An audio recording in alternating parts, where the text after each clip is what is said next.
They're horrible people, by the way. Thank you very much to Secretary Nielsen, Deputy Attorney General Rod Rosenstein. Rod, thank you.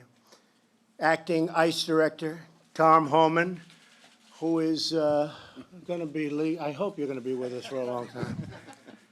I'm hearing he's going to go into a little bit of an easier job, but you won't be happy. You won't be happy. What a job you've done. Thank you very much, Tom. And Acting Assistant Attorney General John Cronin. Thank you very much. Thank you, John.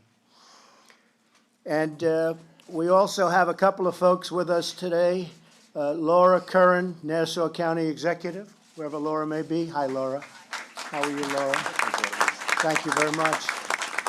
I want to thank a very good friend of mine for a long time that this area knows very well, the great Peter King. Thank you, Peter. Thank you.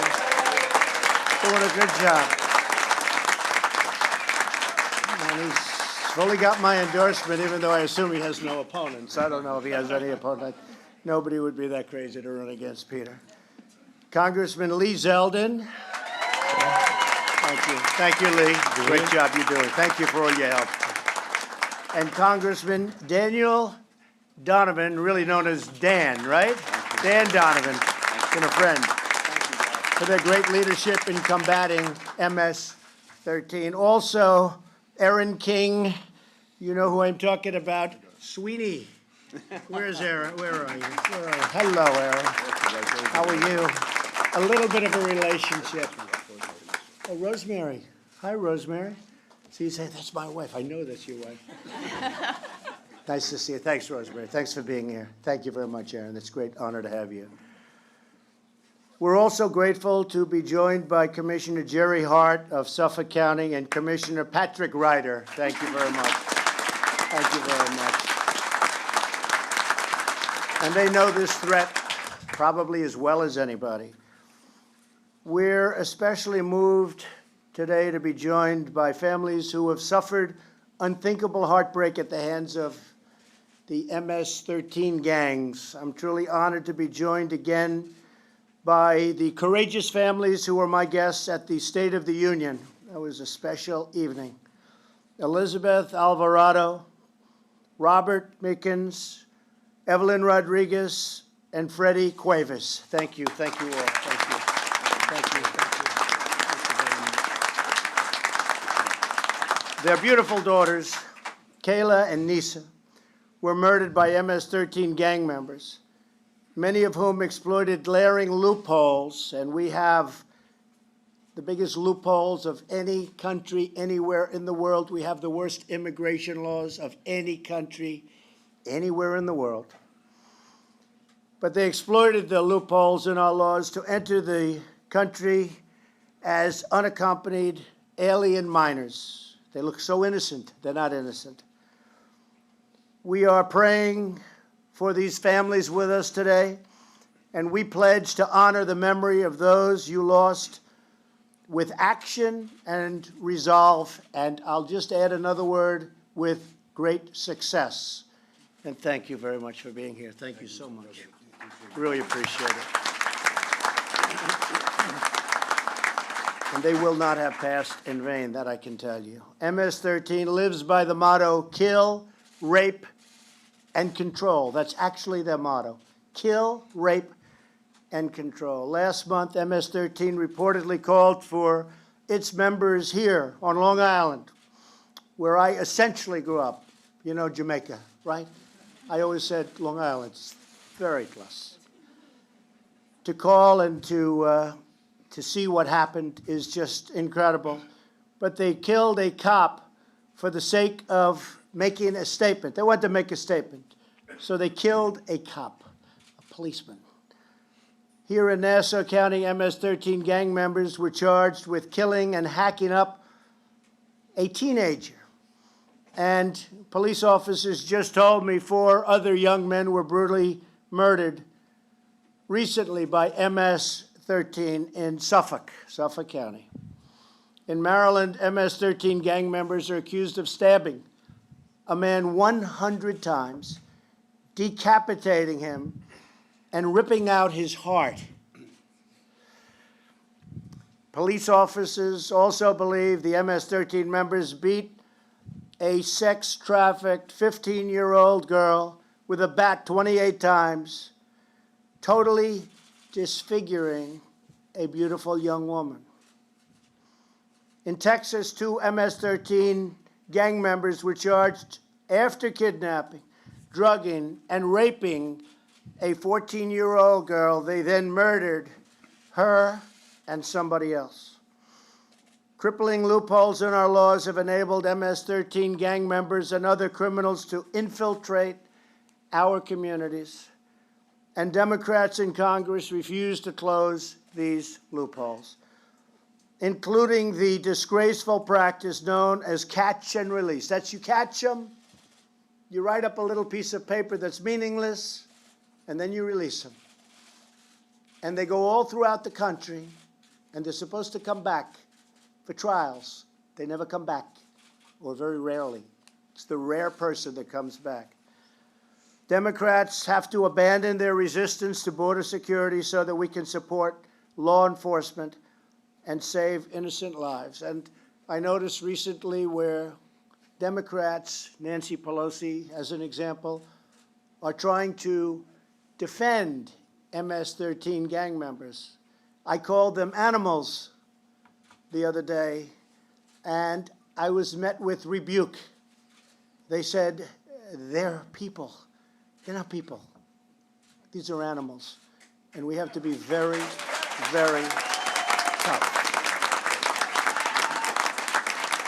So I'd now like to turn this over to a man, really, he has been a great friend of mine, a tremendous supporter, and I've always been a supporter of his, Peter King. He does an incredible job, and nobody knows this situation and this horror show and these laws, how bad they are.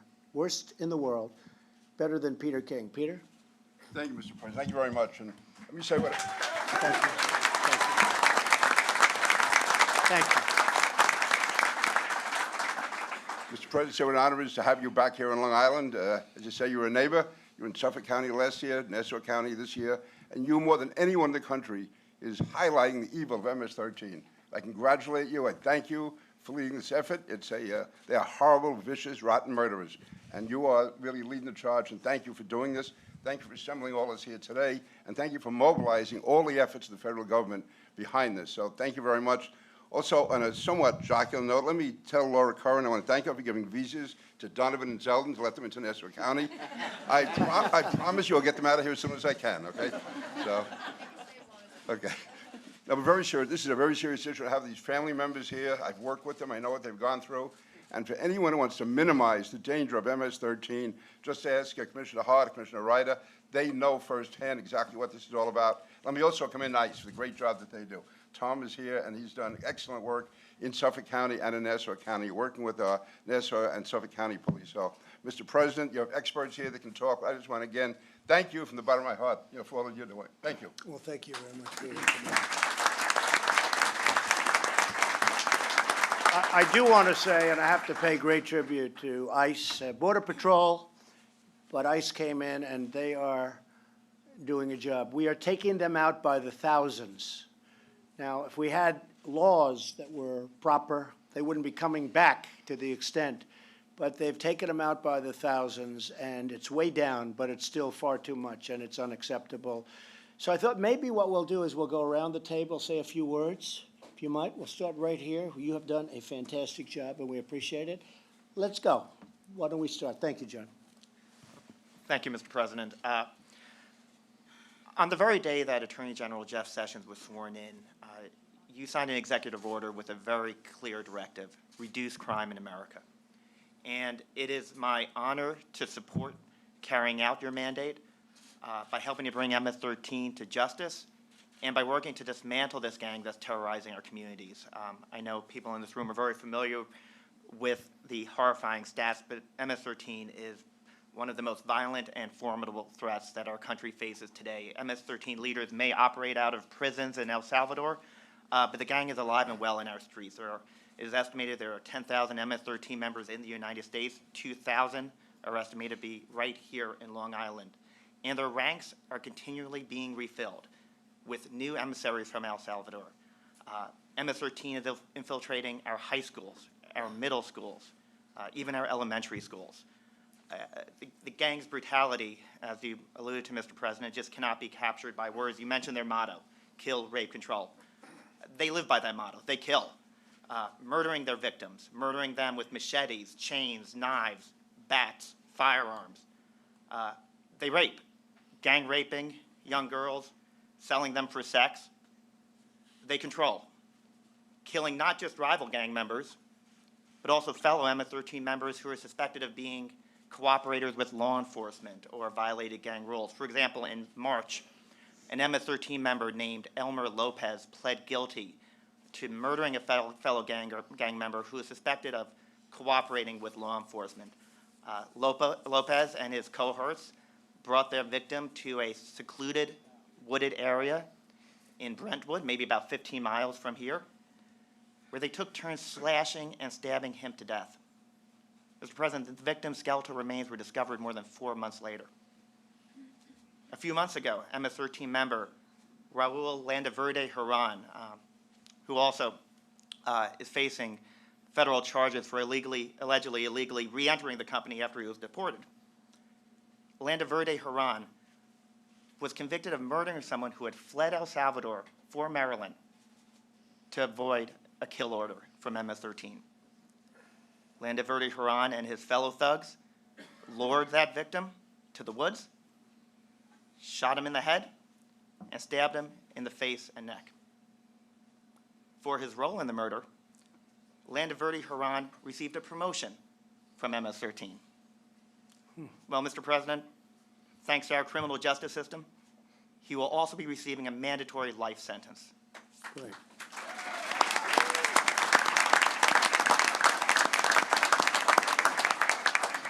And to give one other example, Mr. President, last November, Yerman Hernandez Ordonez, a Honduran national who was illegally in the United States, was sentenced for his role of an MS-13 murder in Virginia.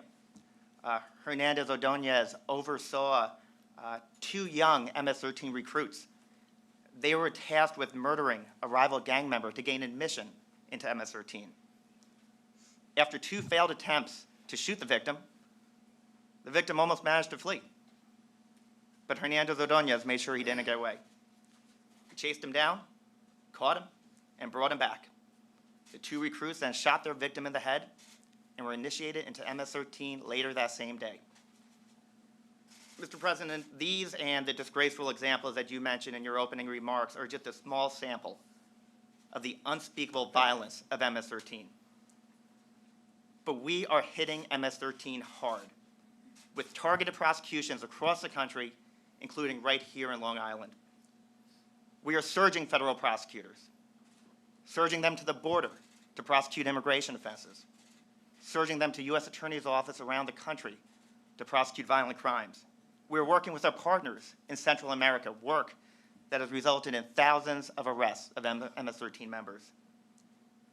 We want these savages incapacitated before they can try to cross over our borders. We cannot and we will not permit our country to be a playground for MS-13 to pursue its murderous mission. Dismantling violent gangs is the top priority of this Department of Justice under Attorney General Jeff Sessions and Deputy Attorney General Rod Rosenstein, and it will remain such as we continue to use all law enforcement tools at our disposal to rid our streets of the scourge of MS-13. Thank you, Mr. President. Thank you very much, John. Great job. Thank you. Great job, John. Tom? All right, Mr. President, I want to, first of all, I want to thank you for your leadership on this issue. I want to thank the Secretary. I couldn't ask for 2 better bosses that take border security and public safety more seriously than you all. I also want to give a shout out to law enforcement officers in this room, the ones that carry a badge and gun every day and put their lives on line for the communities. We got a president, unprecedented support for law enforcement, and I thank you for that. It's a 33-year veteran law enforcement.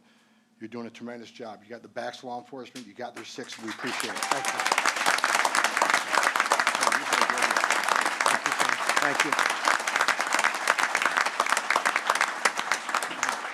No, I'm much older and blinder than John, so I got to wear my glasses because there are some important numbers I want to read to back you up on the statements you made coming here, because a lot of times you're questioned about it. So I want Okay. to read some numbers. I want to thank Rod and John for partnership. They are stepping up. We are prosecuting more MS-13 members and gang members in the history of ICE.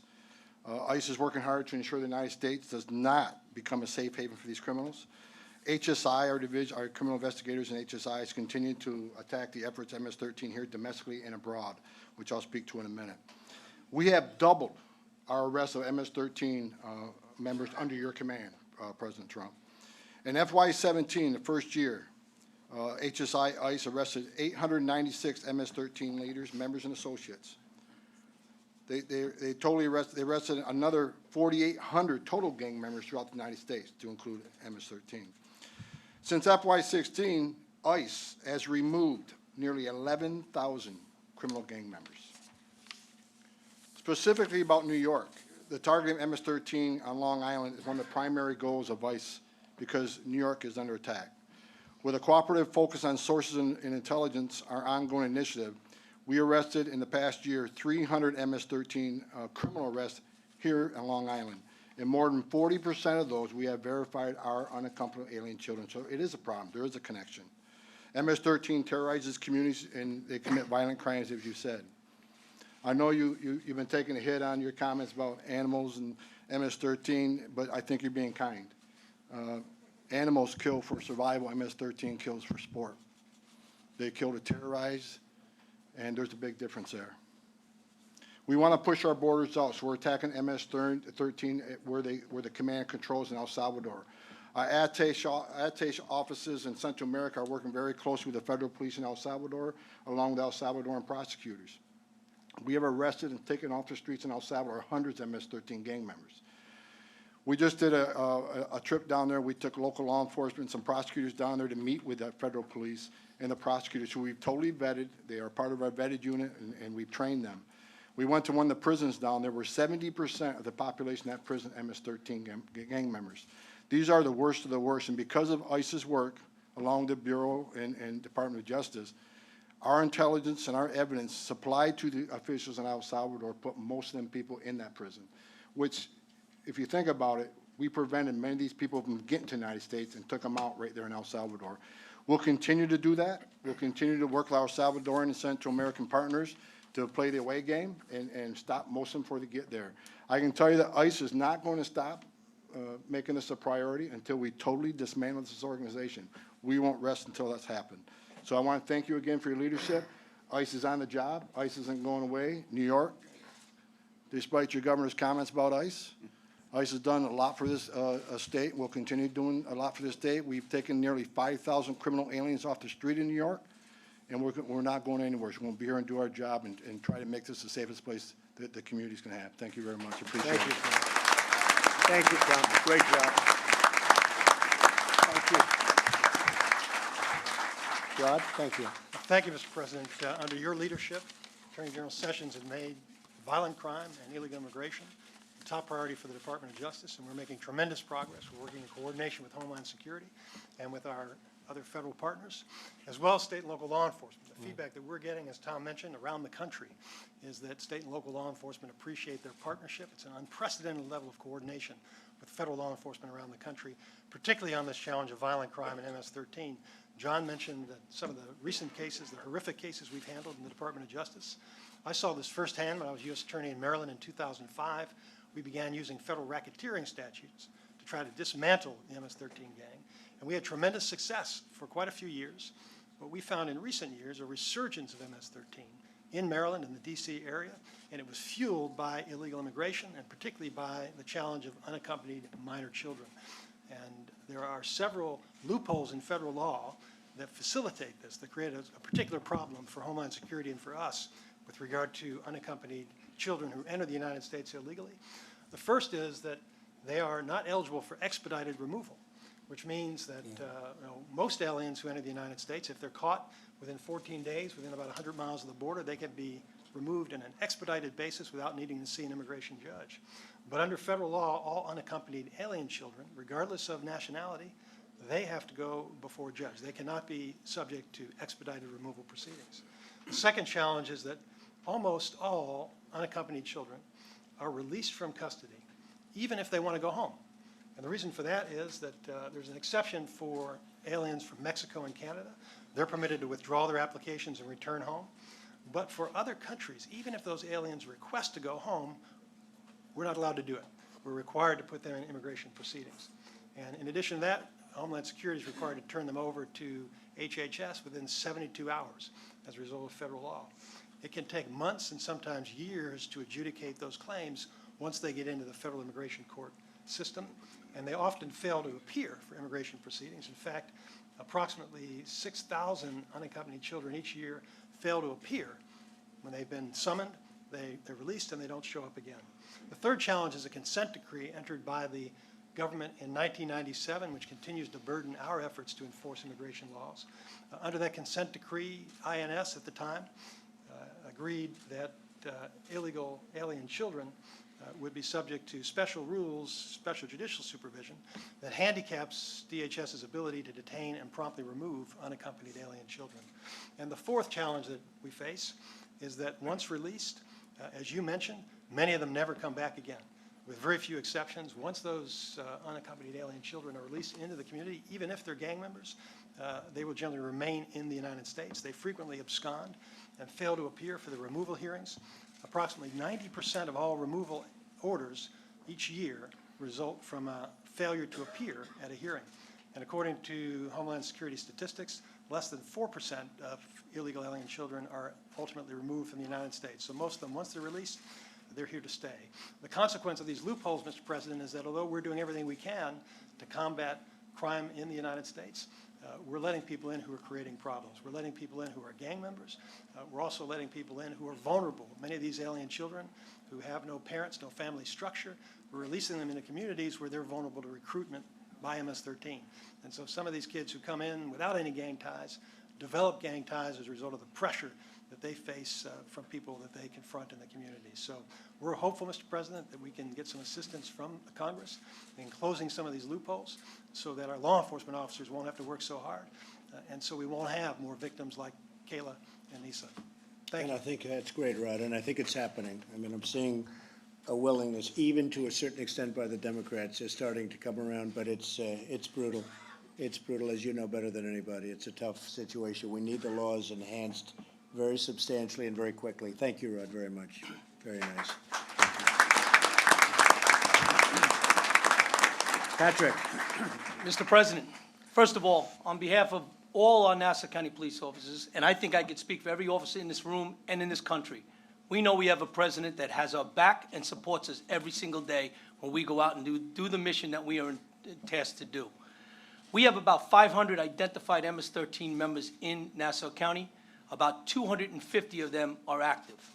And we do that through everything is evidence-based and through intelligence-led policing. Last year in 2017, we had 6 kids that were murdered in Nassau County by MS-13. Of those 6, 1 was shot in the face, 1 was shot in the back of the head. 4 of them were violently butchered by machetes and buried in shallow graves throughout our county. Those victims, 3 of them were 15 years of age. 2 of them were 18. Out of the 6 people that committed these murders, 9 people were arrested last year. 7 of the 9 that were arrested were undocumented in this country. So we have a population of 1.3 million people here in Nassau County. 17% Hispanic makeup. I've been to these communities, I've spoken to these people, I've addressed them at town hall meetings, and our pop cops have been there. They're good, hard-working people in the community. 90% of the crime is done by 10% of the population. MS-13 is making up a good percent of that 10% in that community. We need to go out at an intelligence way to attack it. We need to go out with evidence-based approaches. What I would like to see here in Nassau County, we have a great partnership with Homeland. We have a great partnership with ICE. They've done nothing but support us. Our U.S. Attorney's Office and our District Attorney's Office has been great in their prosecutions. We need to get a little bit better on our intelligence sharing and information, and that starts at the border, where that information can flow up to the states, that we know who, why, when, how. And again, that gives us a better way to approach it, so we don't burn the bridges and the relationships with those communities that we spent so much time building, that they want to come to us and support us. And the youth programs in those communities, whether it's a police youth academy, a PAL program, they're the kids that are being influenced and turned into the gangs, as you heard before. They're the kids that we need to reach now, not later, now, before some of these gang members push them into it. Most of the murders that have occurred here in Nassau County were done because somebody wanted to get into the gang, and part of the initiation was to take a body. And these are innocent kids that are out there lured into these wooded areas with alcohol and the potential of sex and drugs. If our intelligence is better, if our evidence-based approach is better, and our community relations stay strong, we can make a difference and turn the tide on that. And that we're going to look to you for all that help, sir. Thank you very much, Brad. That's great. I appreciate it. Thank you. Great job. Very good. You've done a fantastic job. Robert and Elizabeth, we're going to save you for a couple of minutes. We want to hear from a couple of these politicians first, right? And then we're going to get to the real story. We appreciate it.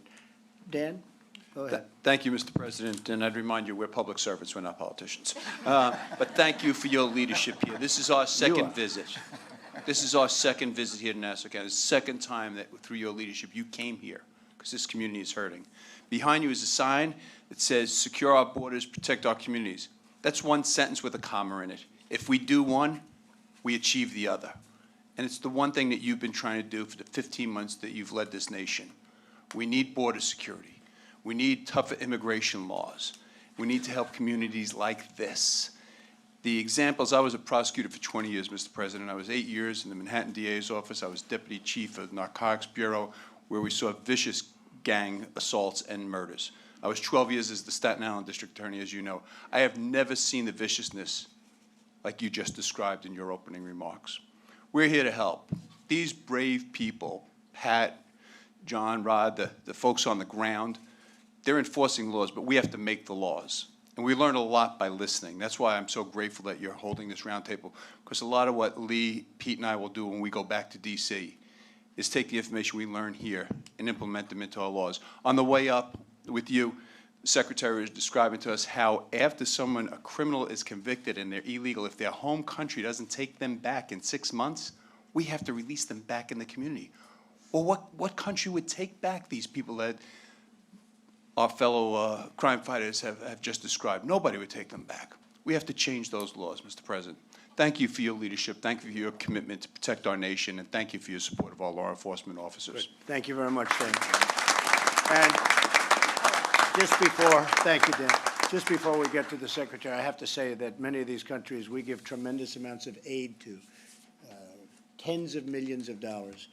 And we're working on a plan to deduct a lot of the aid, because I happen to believe that it's not so hard. You know, they'll let you think that they're trying to stop this. They're not trying to stop it. I think they encourage people from leaving. They don't want the people that we're getting in that country. So we're going to work out something where every time somebody comes in from a certain country, we're going to deduct a rather large amount of money from what we give them in aid, if we give them aid at all, which we may not just give them aid at all, because despite all of the reports I hear, I don't believe they're helping us one bit. And maybe that's the way life is, but they're not helping us a lot based on the fact that we know where these people are coming from. So we're looking at our whole aid structure, and it's going to be changed very radically. It's already started. All right? Thank you very much, Dan. Secretary Nielsen? Yes, sir. I might just talk loudly, if that works. So I just want to thank you, as always, for your leadership on behalf of the largest law enforcement agency in the federal government. We so appreciate your leadership, your support. I know Tom and Tom folks do. I always tell them that I will always empower them and support them, but you enable me to do that. So we thank you always for your leadership. I want to thank the commissioners. I want to thank the members of Congress here. And most importantly, my thoughts and prayers continue to go out to the families that are here today. This obviously should never have happened, and we will leave no stone unturned until we combat it. I do want to say, horrifyingly, to knit together everything that folks have said before, 7 of the 13 gang members that murdered these lovely girls were unaccompanied alien children that came into the country. And the problem with that is they come in, they're recruited, as was described by the commissioner, but they also come in and they pay a debt. the smugglers require them to serve in the gangs to pay the debt for the smuggling.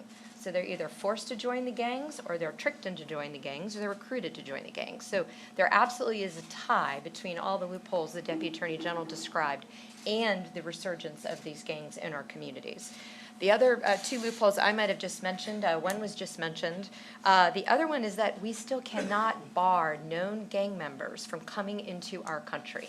We have to change the law. We know who they are, we know what they do. We do not, under the law, have the ability to make them inadmissible on the face of being a gang member. So we have to change that.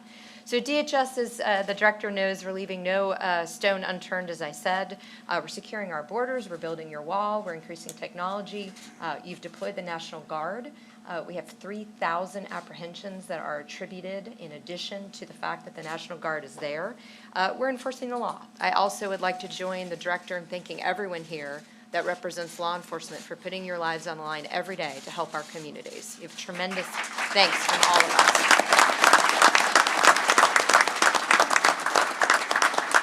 The arrests under your leadership are up 42%.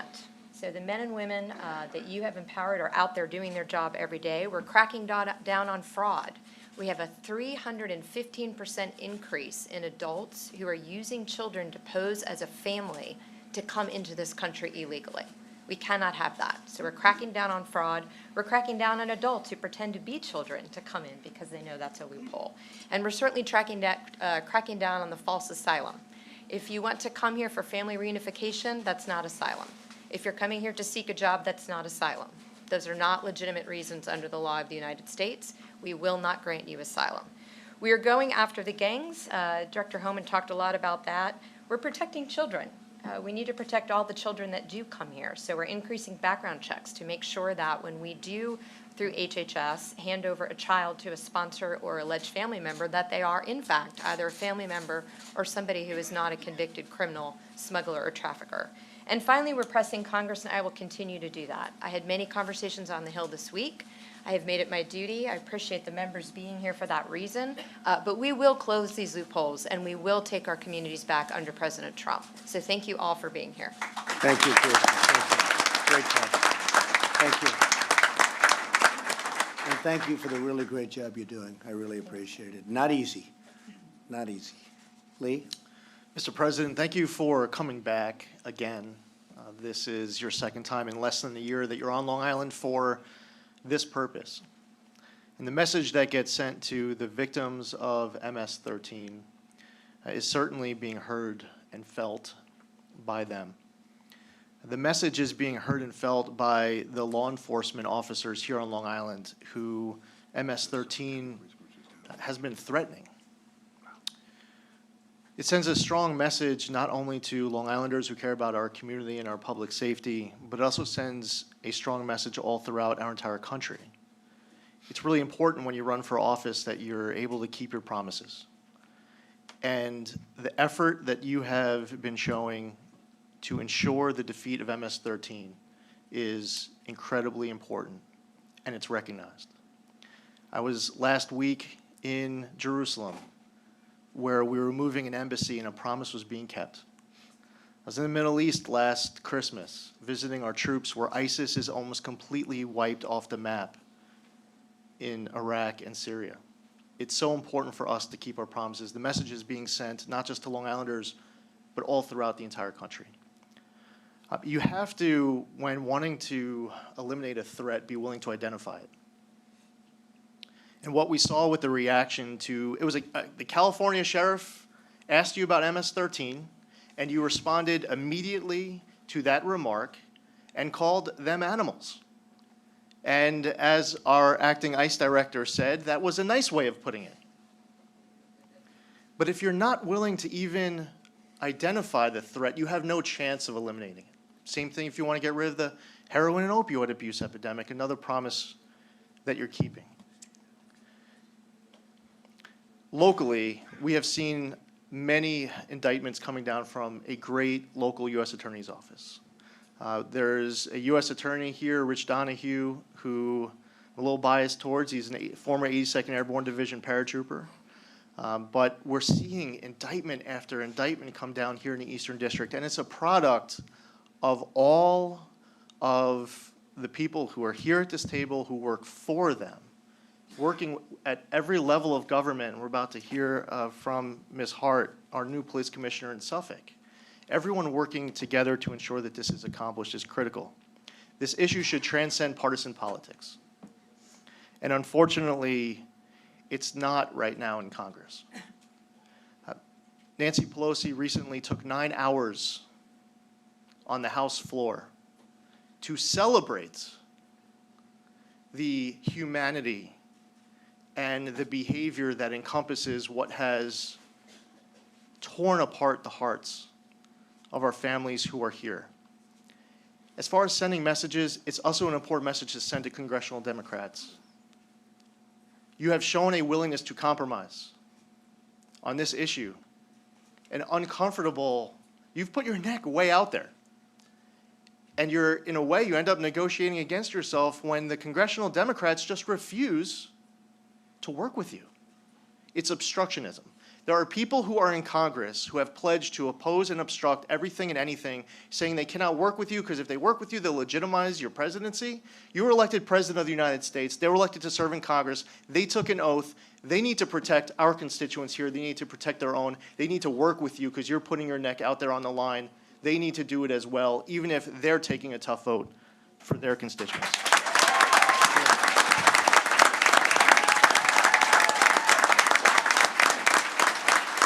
As far as policy issues, we stand with you for stronger border security and interior enforcement. We agree that there is a need to end catch and release, to end this use of visa lottery.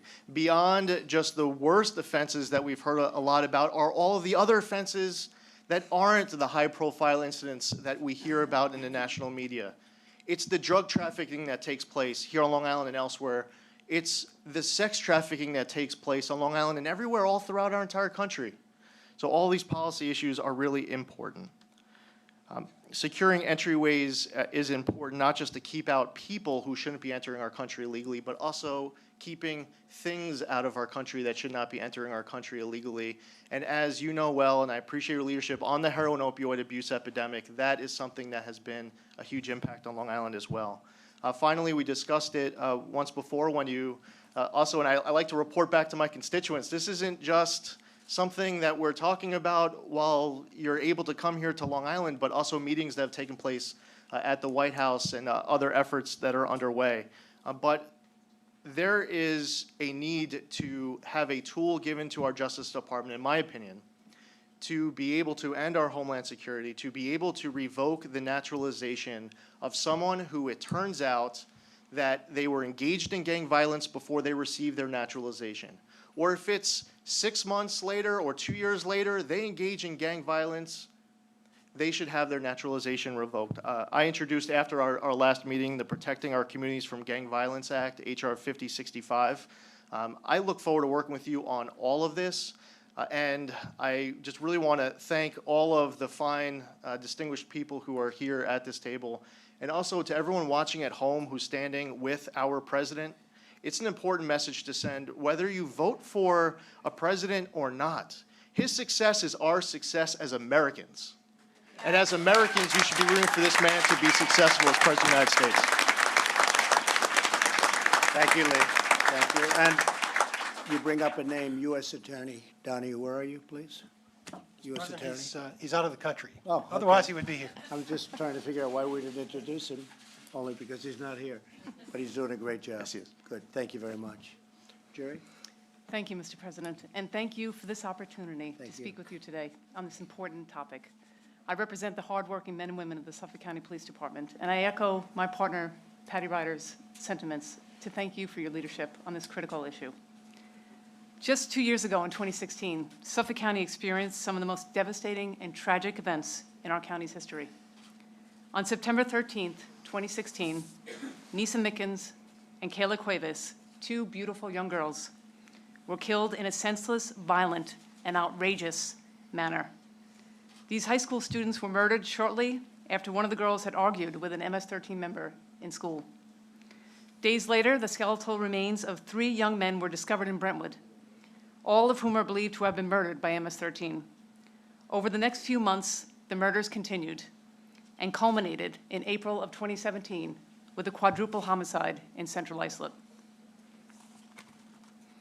These killings shook our communities and sparked a commitment among the Suffolk County Police Department to form a gang eradication strategy to protect our residents and get these MS-13 members off our streets. As a result, the Suffolk County Police Department has worked extensively with all our law enforcement partners to implement a multi-pronged strategy, enhanced and targeted police presence, increased collaborative efforts to gather, collect, and share intelligence, relentless targeting and enforcement of known MS-13 gang members for arrest, prosecution, and removal. Federal prosecutions of MS-13 gang members and its leadership under the RICO statute. A strong emphasis on community relations and significant investments in gang prevention and intervention strategies with a particular focus on unaccompanied alien children. Since September of 2016, the department's multifaceted approach has resulted in 355 arrests of 235 MS-13 gang members. There has not been an MS-13 murder in Suffolk County since April of 2017.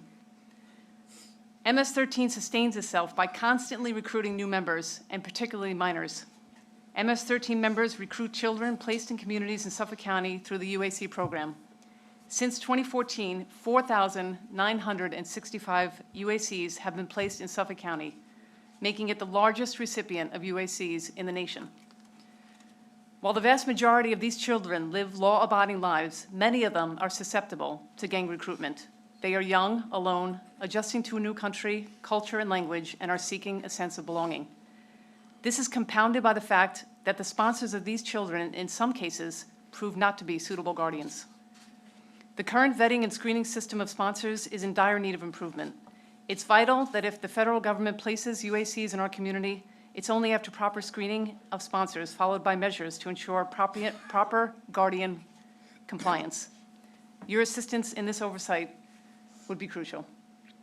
As I mentioned, the Suffolk County Police Department has enhanced and targeted police presence and patrols in affected areas in order to effectively destabilize this gang. We will continue to utilize this strategy and assign manpower wherever it's needed. We will not let up. The department is committed to eradicating MS-13 from our community. We are grateful for the commitment and support of the President and the federal government on this important matter. Within the last year, the Suffolk County Police Department received a grant of $500,000 through the Project Safe Neighborhoods, and I thank you for that. However, we could certainly use additional funding to assist in offsetting additional policing efforts and costs moving forward. I can't miss out on that opportunity. You're right. Mr. President, we appreciate this opportunity to speak with you. We are committed to having this dialogue further in order to protect and serve all the residents of Suffolk County, and I thank you. Well, thank you very much. Thank you. Thank you very much. And you're right, and you should get more. I think what we'll do is we'll close it out with Peter later, but Robert, would love to hear from you. Sure. Love to hear from Elizabeth. Maybe you go ahead. Thank you. Thank you very much.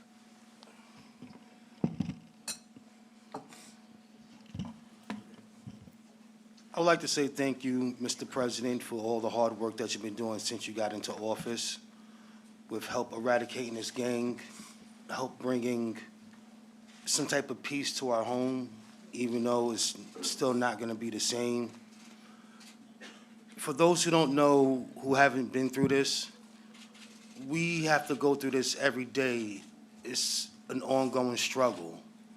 It's not easy for us, especially me, to wake up, look down the hallway, and not see my daughter laying in her bed or me waking her up for school in the morning. It's very difficult. You know, we missed 2 birthdays of hers. This would have been their graduating year this year. And it's very sad that all these loopholes, all these past couple of years, decades, that have been allowing these criminals to come into our country, into our towns, into our states, and do whatever they want, and they feel they can get away with it. That's why, Mr. President, I'm glad that you're at the forefront of this fight and that you're taking this very seriously. This is a fight, in my opinion, that should have been happening a long time ago. I don't know why it hasn't, but thank you for doing what you're doing right now. And I do honor what you're doing, and I do believe that you are going to do your best to eradicate this gang and all other gangs. You know, it's one thing for children to have a little argument, a little fist fight, walk away the next day, but to murder another student, your fellow classmate that you see every day, you're not, in my opinion, you're not an ordinary human. You know, whatever they believe to make them do this, to make them gain recognition inside their gang, then come later on to find out that if they do something wrong, they will be eliminated also by their own gang members. These children are not using their head. I'm not sure if it's because they're alone, they're scared, they're being pressured. It's a lot. But these children, they really need to stop hurting each other. Because if these children are our future, we're not going to have a future. We really won't. And I really do believe that with the president's help, Nassau and Suffolk County Commissioner, and to the other 49 states, we will win this war against MS-13 and other gangs. Because our streets should not have to be bloodshed. Our streets should be filled with children riding bikes, playing kickball, basketball, baseball, whatever they love to do to make them happy. Us as parents should not have to bury our child. And it's just hard. It really is hard. You know, there's people every day who question what the president says, and I try to explain to them the best that I can, but they're not seeing a bigger picture. It hit home with him because he's a fellow Long Islander. We can't have children kill children anymore. You know, it's going to be a division amongst communities eventually if this doesn't stop. There's already a division now between protesters and the ones who are sticking behind our president. As far as the protesters, they're not seeing the bigger picture because they're not living the life that we have to go through every day. If they were to see how we have to live every day, wake up, sometimes I forget and I feel that she's in her room and I'm ready to go pick on her or do something that a father and daughter would normally do. They're not living through that. They're not living through the pain where, okay, for a while we could be fine. The next thing you know, it's something that will spark a memory of our loved one, and it could bring us back to times and places that we try not to remember that's still going to be in our mind until we rest in peace. And what they have done to us, we have learned to take a tragedy into something positive. We're sitting here, we're giving speeches, we give comments, we give our concerns, we try to stay active in the community just to reach out to those who may be afraid to speak up and to say something. And it's very important for us people in the community to come together with our local law enforcement to help get rid of these members off our streets, out of our schools, put them where they belong, in prison.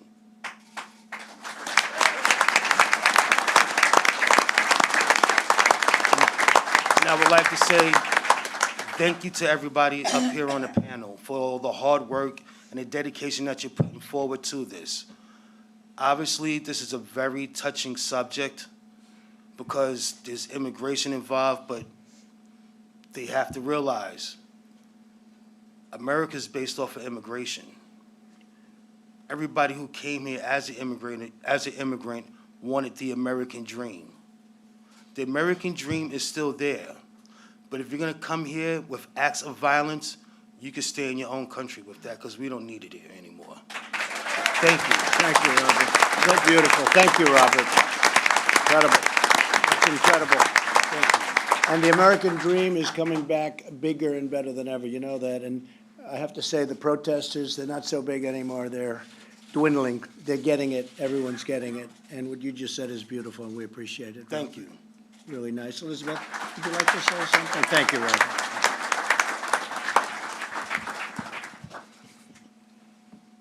Every day I wake up, I feel like she's coming home. But we have to help our children. We have to educate them. We have to, look into the schools and make sure that your kids are okay. My daughter was only 15 years old, and she acted like a 30-year-old. She already knew what she wanted in her life. And at 5:23, every day of my life, I feel like she's gonna come through that door. But I know she's not. And for her legacy, I will try to do the best I can to educate parents, children, little kids. If you need to talk to me and you're scared, I'm here. I will always be here because my daughter wants me to be here. And I miss her very much. There's not one day that goes by that I don't think about her. So I just hope that my message comes out, that we all need to be educated on how MS-13 is.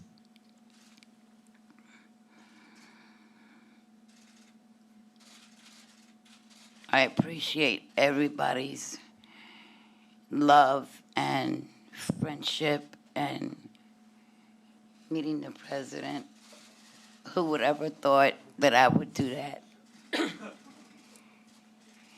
But I met remarkable people in my journey, and I hope you stick by me so that we can put a closure to this.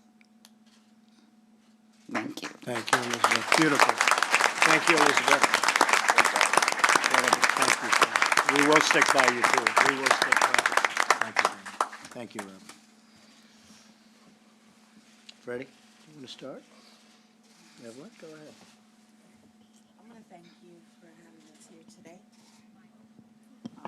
to discuss what's been going on here on the island and throughout the United States as well. Sorry. I want to thank everyone for being here. And Mr. President, thank you again for listening to us and our needs in eradicating these MS-13 individuals. My daughter Kayla was a beautiful girl. She had dreams, and they took that away from her.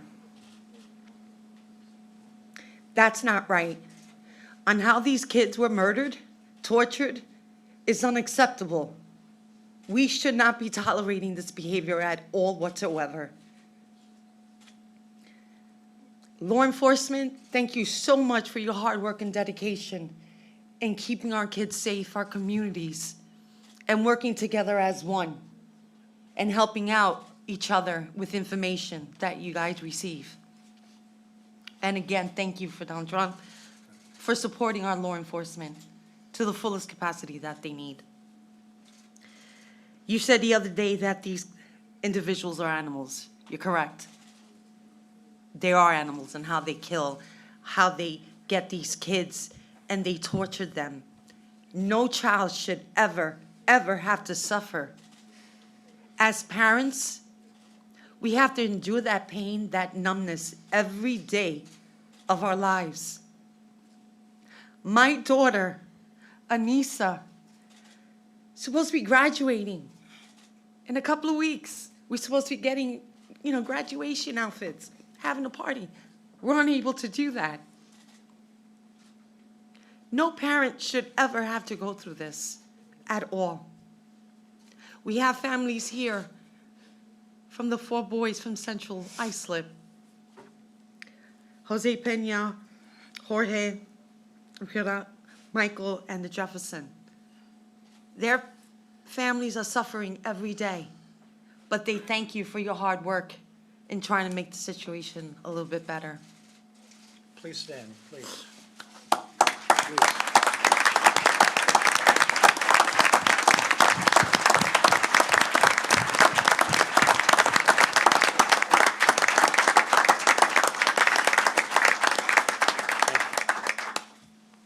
People have to realize that these situation originates in school. It plays out in school, and it comes out into the streets. We need to focus on what's happening in the schools. We have to put in professional educators in there to help the teachers, the school administration, how to handle this. They say they know how to handle it. They really don't. 2 years, as you've heard before, I was fighting with the school district, 2 years for my daughter, and they did nothing. In fact, they lied in my face. So we can't tolerate that behavior either in the schools. When there's a problem, they need to notify. When there's a threat, they need to notify law enforcement immediately. They need to get help. And if they say they have it under control, they're basically lying in your faces. They do not have this under control. These people, these individuals, they know what they're doing. They know how to work. At one point, they were called organized crime. They know how to work it. We need to stop it. All originates in school, and it plays out in the streets. And a lot of these kids are innocent. They don't know. They don't have the guidance. These kids are coming in unaccompanied. They don't know who to turn to. They're afraid. They're coming from a country that they were afraid with their law enforcement, people they couldn't trust. Here, we have to make sure that the resources and the programs are there for them.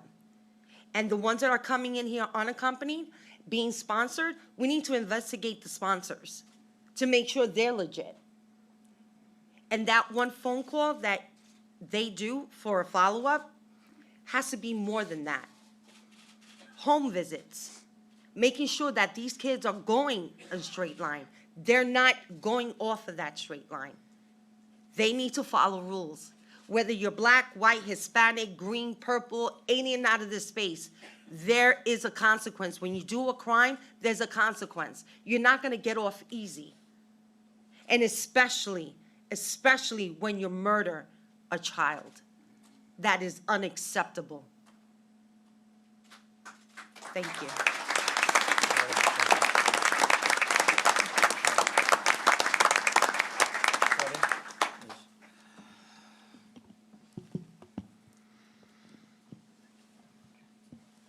First and foremost, Mr. President and everybody on this panel, there's too many names I can say at once. I would like to say thank you from the bottom of my heart. This is the third time that you visit Long Island, second time, excuse me. And I appreciate everything and all the efforts that everybody's doing back in DC as well. And also would like to thank Peter King as well for giving us this privilege to have all the heads of departments and states to come here and realize the problem that we're enduring. My daughter was a beautiful girl. She was a person that had achievements, had goals, and those were taken from her. She's not here no longer because of the situation that these individuals, like you said, I think that you used the correct word, animals, that they are, took her away from us and destroyed her dream.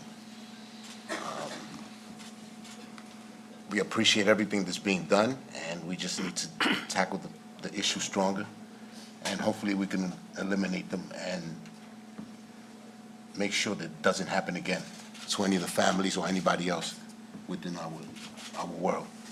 Thank you once again, everyone. Appreciate it.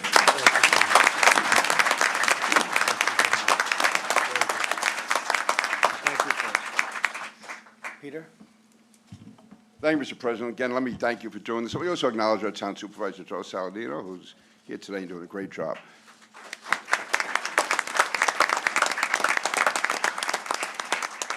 Mr. President, all I can say is, first of all, thank you for doing this. It's beyond description, the good you're doing by this.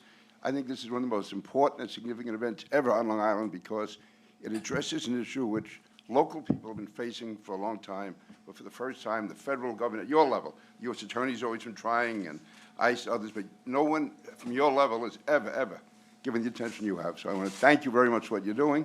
Thank you for your dedication. Thank you for always being there. And they can protest all they want. We're with you. Thank you. Thank you.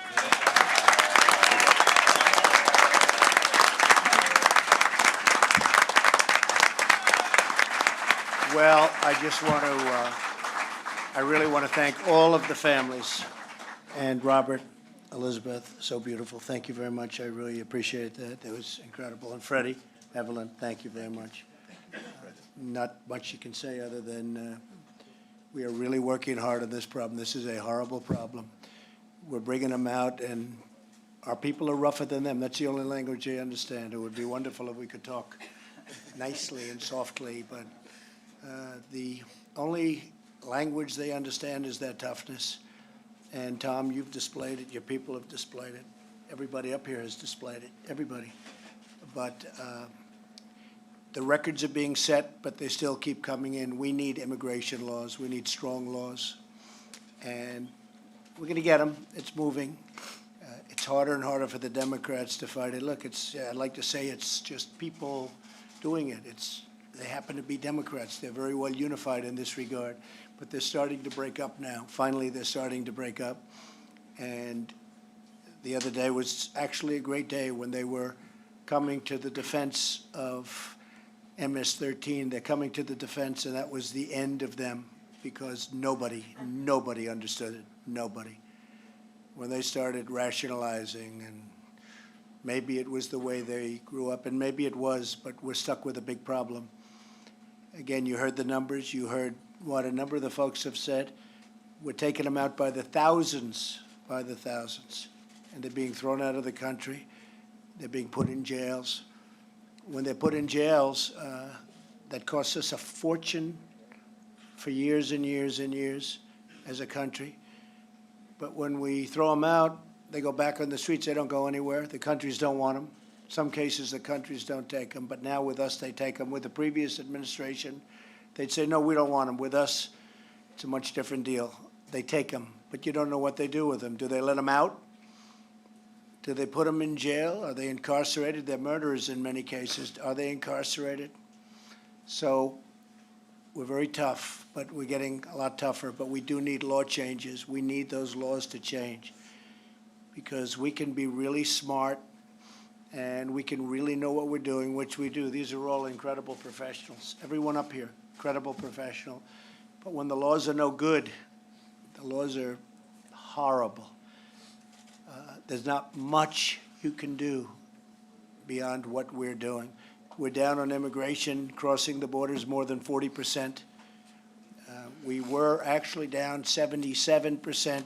Our economy is doing so well, people are coming across the border. The economy is, it's one bad thing about having a great economy, frankly. But the economy is doing so well that people are crossing the border. In many cases, they're crossing for reasons of good, but in many cases, they're crossing for reasons of really, really bad. But these people are incredible people. And I want to thank you all for being here, too. I know what you've gone through. I just want to thank you very much for being here. We are making tremendous strides. We will continue, and in a not-too-distant future, I feel totally confident that this problem, will be eradicated. We're not going to have this problem.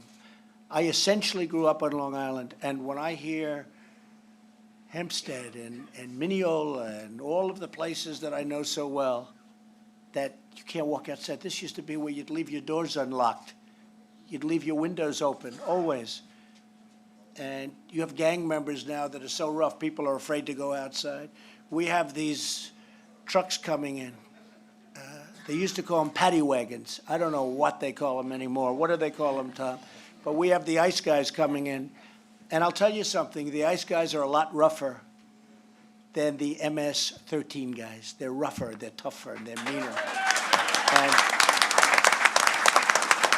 And they throw them into, I don't want to mention the name of a town, but a town that I know very well. They throw these guys into these wagons, these rolling jails, and you have people applauding.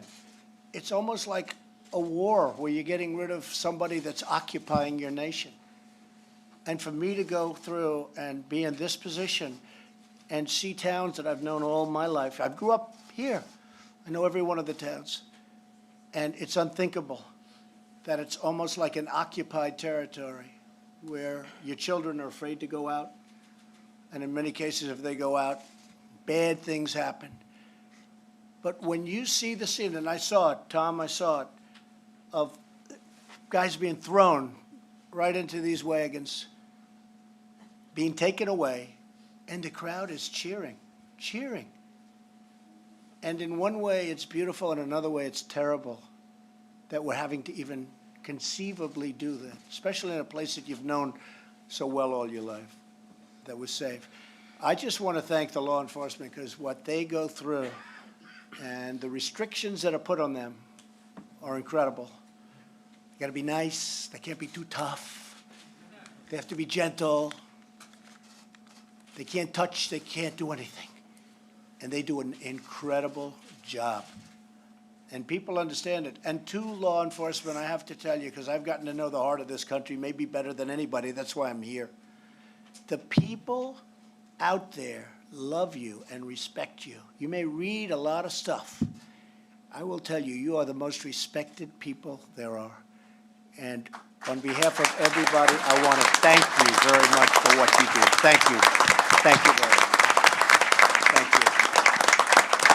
Thank you, everybody. Thank you. Yes, you can.